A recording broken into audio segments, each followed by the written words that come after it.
struggling when you're in this back finish position and you're leaning back and either feeling like a super big stretch here or any pain or discomfort in the front of your hip, then this video is for you. So when we're in this back finish position and we're leaning back a little bit, essentially what that's like is us standing up in this position. So pretend that my legs are actually on the foot plate, my knees are straight, I'm strapped in, and now I'm in a slightly leaned back position, right? If I were to stand up straight and lean back, this would be my position. I'm not getting this far back when I'm on the rowing machine. So if I take that position and translate it to standing, I'm more like this. So if you are standing around and are in that forward position, then it's likely that it is very much a hip flexor or something going on with the actual hip joint as a possibility. But if it's happening to you on the rowing machine, there's some other things that we want to consider that might be happening. So the important thing to consider is, when is it happening? Are you getting discomfort in the front of the hip as soon as you sit down on the rowing machine and get into the back finish position? Or is it happening after you've been going back and forth quite a bit? Because those kind of lead to two different things. So if it's happening from the back and forth quick movements and it's happening a little later into the row, then it's more likely an issue where the muscles in your quads and your hip don't quite understand how to work in that full range of motion quickly, which means we need to teach them endurance and we need to repetitively get them back and forth in that position. Now, a great exercise for that is actually deadlifts. And you can check out this video about deadlifts and the hip hinge and how it affects your rowing and really is related to the rowing positions. But deadlifts are a great thing to do off the rowing machine because you're working that back and forth hip movement that you're working on the rowing machine, and you're working strength at the same time. So you're getting the muscles more prepared to do this repetitively over and over and over again. Now, if it's happening as soon as you get on the rowing machine, or if it's happening the other, you can give this a shot as well, but I'd recommend stretching the hip flexors and also remembering to warm them up before you row.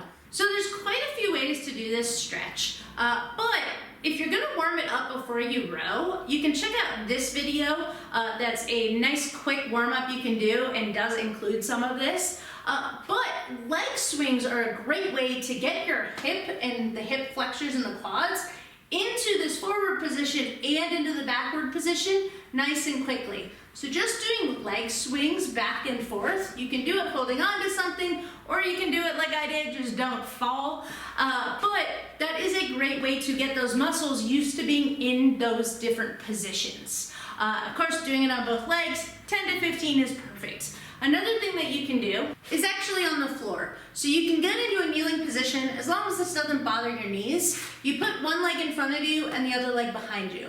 You want to be careful when you do this not to overarch your back.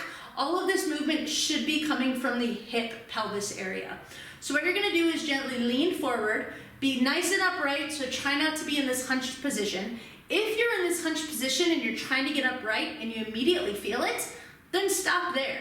Ideally, you're a little bit more upright and you're squeezing your butt and pushing your hip forward. Again, if this is uncomfortable on your knee, put something down so that it's comfortable or try a different exercise. Feel free to comment below and I'm happy to show you some of those. But if you do this and you don't squeeze your butt and push it forward, you are going to arch in your back and it's more likely to cause some back aggravation.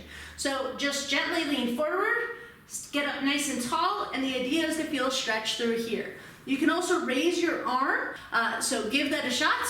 Do it on both sides.